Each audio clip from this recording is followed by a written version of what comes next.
Baiklah, kita mulai kegiatan pembelajaran ini dengan materi memahami isu melalui kegiatan ceramah. Tentu kata ceramah ini sudah menjadi sesuatu yang tidak asing bagi kalian. Atau kalau sekarang kegiatan ceramah itu lebih sering diistilahkan dengan kegiatan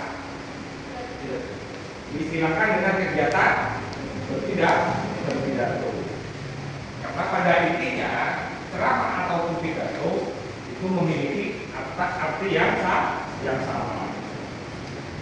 Apa pidato atau ceramah itu? Pidato atau ceramah merupakan jenis komunikasi di depan umum yang berisi penyampaian suatu informasi, pengetahuan, dan sebagainya disebut ceramah. Selain ceramah ada pula pidato dan khutbah. Jadi ceramah, pidato, dan khutbah itu sebenarnya memiliki makna yang sama-sama jenis komunikasi yang disampaikan di depan umum dan berisi sebuah informasi atau ilmu pengetahuan. Yang membedakan ceramah, pidato, atau khutbah itu hanya pengistilahan berdasarkan tempat. Kalau isinya sama-sama berisi informasi atau pengetahuan yang disampaikan kepada orang lain. Kita atau kalian mengistilahkan orang yang berbicara, orang yang menyampaikan informasi itu diistilahkan berkhutbah ketika informasi itu disampaikan di mana? Disampaikan di masjid. Karena ini yang biasa dilakukan, entah itu khutbah sebelum sholat Jumat ataupun khutbah ketika hari raya Idul Fitri atau Idul Adha. Isinya apa? Sama, berisi informasi dan pengetahuan. Atau kalian akan menyebut orang itu sedang berpidato ketika informasi itu disampaikan di mana? Di atas panggung. Biasanya dilakukan di setiap kegiatan atau ada acara. Kalau yang disebut ceramah, biasanya kenapa diistilahkan dengan istilah ceramah? Karena isi informasinya berisi tentang hal-hal yang berkaitan dengan ilmu agama. Tapi pada intinya, sekali lagi saya tegaskan bahwa ketiganya itu memiliki maksud dan tujuan yang sama-sama memberikan informasi, sama-sama memberikan pengetahuan dan disampaikan kepada orang banyak. Kalau hanya disampaikan kepada satu orang, itu bukan ceramah atau pidato, tetapi percakapan, atau bisa jadi hanya sekadar diistilahkan dalam bentuk cerita. Paham konteks pidato atau ceramah? Saya lanjutkan. Perbedaannya, meskipun cenderung sama-sama disampaikan di hadapan orang banyak atau disampaikan di muka umum, pidato, pembicaraan di depan umum yang cenderung bersifat persuasif. Cenderung bersifat persuasif itu artinya berisi ajakan-ajakan kepada orang yang mendengarkan isi pidato. Misalnya, saya berpidato tentang bagaimana kiat-kiat untuk menjadi pelajar yang sukses. Isinya itu lebih cenderung mengajak kalian supaya belajar yang rajin, tidak bolos sekolah, sering membaca buku, dan lain-lain sebagainya. Mengajak, ya, ada istilah ajakan atau persuasif yang disampaikan kepada pendengar. Sedangkan khutbah, pembicaraan di depan umum yang berisi penyampaian pengetahuan keagamaan dan ajakan untuk memperkuat keimanan. Ini konteksnya. Kenapa kemudian orang itu dikatakan berkhutbah? Jadi kalau isi pembicaraannya itu tidak berkaitan dengan keagamaan dan tidak berisi ajakan untuk memperkuat keimanan, maka bisa jadi orang tersebut sedang berpidato atau berceramah.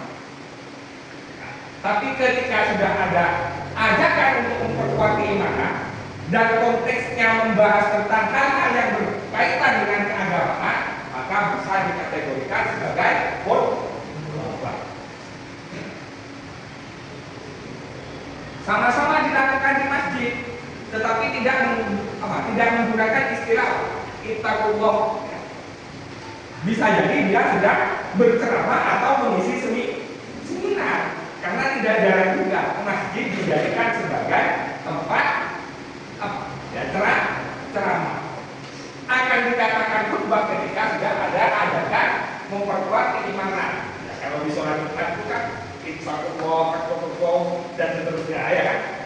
Itu sebabnya kemudian apa yang disampaikan oleh orang tersebut atau disebut khotib, ya, dikatakan berkhutbah. Nih, caranya penyampaiannya adalah orang-orang yang menguasai bidang tertentu dan pendengarnya bisa melibatkan banyak orang. Jadi pidato atau ceramah itu disampaikan oleh orang yang dianggap menguasai bidang tertentu dan melibatkan banyak orang. Tentu orang itu apa? Tidak sembarang orang akan berkhutbah. Tidak sembarang orang juga akan berpidato di hadapan orang banyak apabila orang tersebut tidak menguasai bidang atau apa yang akan dia sampaikan. Karena apa? Sifatnya disampaikan atau melibatkan banyak orang. Siapa yang kemudian memberikan penilaian bahwa orang tersebut dianggap layak atau dianggap menguasai di bidang-bidang tertentu untuk disampaikan di hadapan orang banyak? Tentu adalah pendengarnya. Saya tidak bisa mengklaim diri saya sendiri sebagai orang yang ahli di bidang apa. Nah, tetapi lebih kepada orang yang akan mendengarkan pembicaraan saya. Misalnya kalian menunjuk siapa untuk berbicara apa. Kemudian yang kedua, medianya bisa langsung ataupun melalui sarana komunikasi seperti televisi, radio, dan media lainnya. Kalau untuk ceramah yang lain itu bisa menggunakan sarana komunikasi, baik itu televisi, radio, ataupun media-media lainnya seperti sekarang. Kalian ketika sudah merasa mampu menguasai, benar-benar paham dengan apa yang akan kalian bicarakan, ya bisa melakukan kegiatan ceramah. Tinggal membuat channel YouTube, akun TikTok, dan lain sebagainya. Yang pada akhirnya nanti apa yang kalian sampaikan berisi pengetahuan bisa disaksikan oleh orang banyak. Sebelum melakukan ceramah, ada beberapa hal yang perlu kalian ingat atau amati terlebih dahulu. Yang pertama adalah mengenai konteksnya. Apa yang akan kalian bicarakan dan kepada siapa akan disampaikan. Harus tahu dulu konteksnya. Kenapa? Supaya nanti balance, ya, komunikasinya antara si penceramah dengan orang yang mendengarkan. Saya misalkan sekarang di sini masuk kelas, kemudian berbicara tentang ilmu politik yang sebenarnya ini masih bukan dunia kalian. Apa yang terjadi kalau kita di luar konteks itu? Tidak ada kesinambungan antara penceramah dengan orang yang mendengarkan. Dia seolah-olah akan berbicara sendiri saja. Sedangkan informasi yang akan disampaikan tidak bisa terserap sepenuhnya. Kiai kepada santri itu jelas sudah konteksnya. Kalau kiai yang berceramah kepada santri, isinya pasti jelas. Pasti selalu berkaitan dengan ilmu di bidang keagamaan. Tidak akan membahas yang lain. Kenapa? Untuk menyesuaikan konteks pembicaraan agar isi pembicaraan bisa dipahami sepenuhnya oleh orang yang mendengarkan. Kemudian yang kedua, menentukan topik. Kalian mungkin sering menemukan orang yang berbicara di hadapan orang banyak, kemudian orang ini kok nervous, orang ini kok geledek, dan lain sebagainya. Itu biasanya terjadi ketika orang kurang memahami topik yang akan dia bicarakan.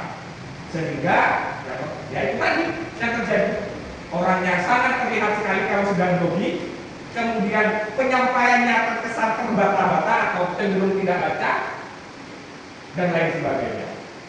Kemudian ketika topiknya sudah ditentukan, silakan susun kerangka ceramahnya. Ketika masih di tahap belajar, kita tidak bisa kemudian mungkin diri kita menguasai di bidang apapun. Jika menyusun kerangka ceramah itu menjadi sesuatu yang harus dilaksanakan. Tujuannya apa? Yaitu tadi mengurangi nervous atau mengurangi kekhawatiran akan lupa dengan apa yang akan disampaikan. Kalau perlu, bawalah catatan-catatan kecil ya, yang berisi ide-ide pokoknya saja. Yang terakhir, mengumpulkan dan memilih bahan. Mengumpulkan dan memilih bahan ini kaitannya dengan referensi apa yang akan kalian ambil sebagai penguat informasi yang kalian sampaikan.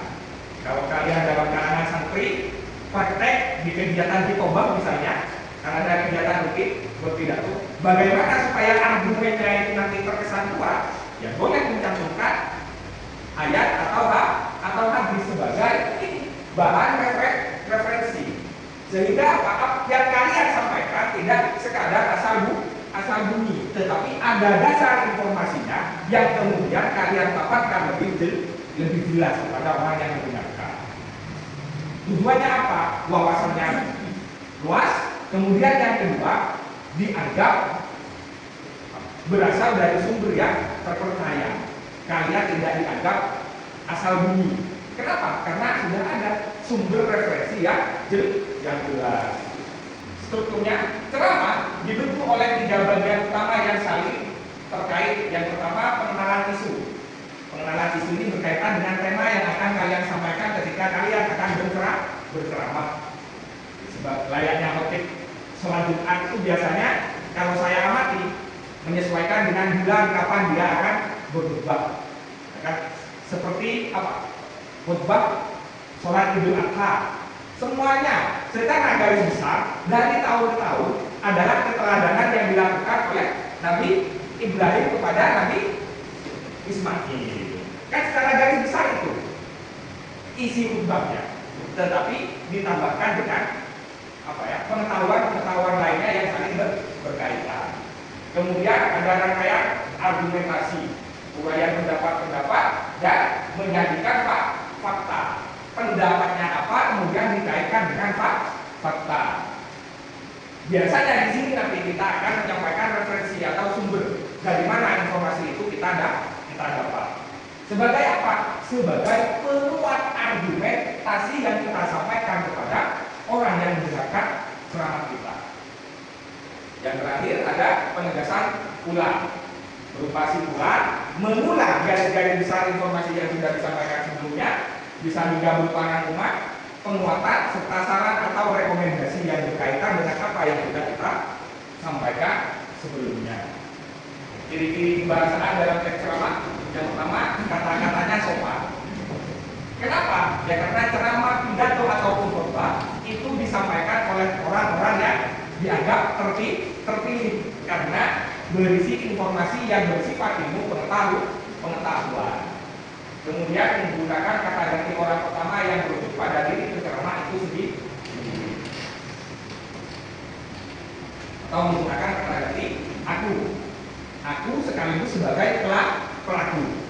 Yang ketiga, menggunakan pernyataan-pernyataan yang berupa definisi. Itu sebabnya ketika kita mendengarkan ceramah dari seorang tokoh, tidak jarang tokoh-tokoh tersebut mengungkapkan pernyataan-pernyataan berupa definisi yang biasanya kalau ceramah keagamaan diikuti dengan ayat atau hadis. Tujuannya apa? Ya sebagai penguat tadi.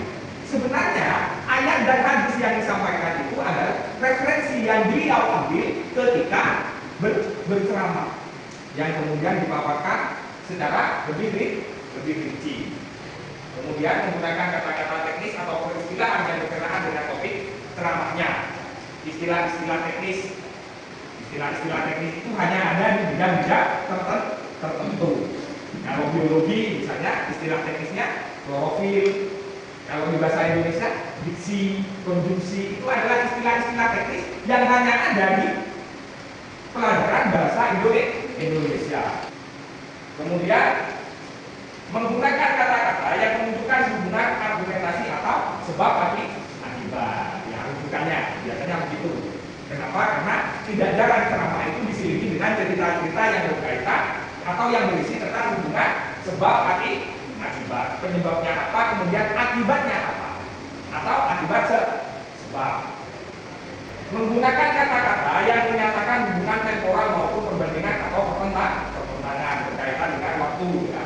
Setelah ini kemudian dan seterusnya. Dan yang terakhir menggunakan kata-kata persuasif atau harapan, berisi kata-kata yang bersifat ajakan kepada orang yang mendengarkan ceramah tersebut agar mengikuti apa yang dia sampaikan.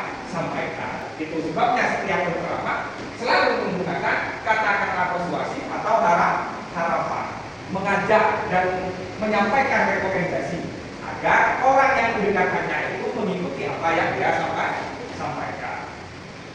Menemukan topik, merumuskan tujuan, kerangka, mengembangkan kerangka, kemudian menyuntik naskahnya. Ini dilakukan ketika kalian akan membuat sebuah teks ceramah.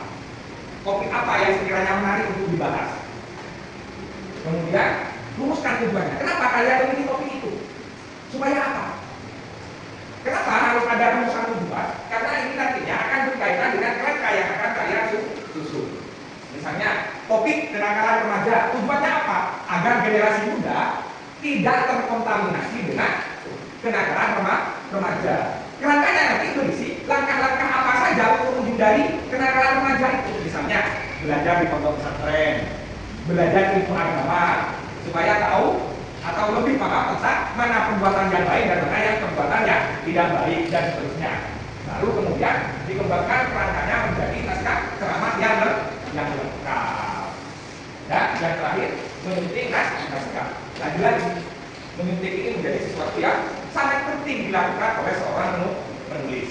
Nah, tidak ada penulis manapun yang karyanya kemudian langsung dianggap sempurna. Pasti ada kecenderungan memiliki kesalahan, meskipun hanya sekadar kesalahan peletakan tanda baca. Ini yang dipelajari adalah bahasa Indonesia. Masih sering ditemukan ketika kalian misalnya mengumpulkan tugas kepada saya, masih ada huruf kapital yang ada di tengah kata, padahal itu bukan nama orang atau nama kota. Kan huruf kapital sudah ada tempatnya tersendiri. Kenapa? Sudah terbiasa Pak misalnya. Itu kan dibiasakan supaya tidak menjadi sesuatu yang salah kaprah. Salah kaprah itu adalah ketika kalian sudah tahu itu salah, karena dianggap kaprah ya diteruskan saja. Seakan-akan itu bukanlah sebuah kesalahan. Sebagai contoh, dalam ceramah kita harus menguasai materi, lafal, intonasi atau nada, dan sikap serta penampilan. Informasi-informasi dalam ceramah memperluas wawasan dan menambah pengetahuan. Namun kadang-kadang di dalam ceramah terselip ajakan atau rujukan. Ya. Jadi kita harus menguasai materi sebelum berceramah. Itu materi yang bisa saya sampaikan pada kesempatan hari ini. Sebelum saya tutup, mungkin ada pertanyaan. Sebagai langkah kalian, mungkin ada yang ingin menjadi pembalik kondan. Ya, silakan. Kita ada seorang yang ingin perlombaan itu. Ya. Namun isinya itu berisi tentang keagamaan dan ada keagamaan. Apakah masih dipakai itu? Kategorinya kan kegiatan lomba. Fokusnya di sana. Ya. Kegiatan lomba itu bisa dipersiapkan oleh siapa saja. Bahkan lomba menjadi motif pun yang diperbolehkan. Walaupun di dalamnya berisi keagamaan, kan dari bukunya sudah ada. Lomba pidato. Kemudian karena kalau sekadar ditulis lomba pidato itu bersifat umum, biasanya ada tema kegiatannya. Tema kegiatan itu biasanya berkaitan dengan kapan lomba itu dilaksanakan. Kalau pernah tidak kalian temukan dalam rangka memperingati hari ulang tahun kemerdekaan, lomba. Sepertinya tidak ada. Kenapa? Karena dianggap tidak sesuai dengan tema kegiatan yang akan dilaksanakan. Kembali lagi pertanyaannya tadi apa? dalam lomba pidato yang pidatonya berisi ajakan atau keagamaan, itu masih bisa dikategorikan sebagai pidato keagamaan. Sebagai pidato bisa. Masih bisa. Kenapa? Karena pada konteksnya adalah itu tadi. Konteksnya berdasarkan isi dari apa yang kita sampaikan. Itu dalam kegiatan lomba. Intinya di sini sebenarnya, intinya pada ajakan yang berkaitan dengan apa yang kita sampaikan. Biasanya apa yang kita sampaikan, terutama dalam kegiatan lomba, selalu akan menyesuaikan dengan tema kegiatan, ya kan? Kan tidak pernah kita jumpai diajar perayaan hari ulang tahun kemerdekaan, kemudian isi ceramahnya atau isi pidatonya tidak nyambung dengan topik kegiatan atau tema kegiatan. Karena ketika kalian nanti melanjutkan keguruan ini, bukan untuk kemungkinan, bisa dipastikan kalian akan mendapat giliran untuk berbicara di hadapan orang banyak. Kalau tidak ada lagi, saya buka materi pada hari ini. Terima kasih atas perhatiannya, mudah-mudahan bermanfaat. Saya akhiri, wassalamualaikum warahmatullahi wabarakatuh.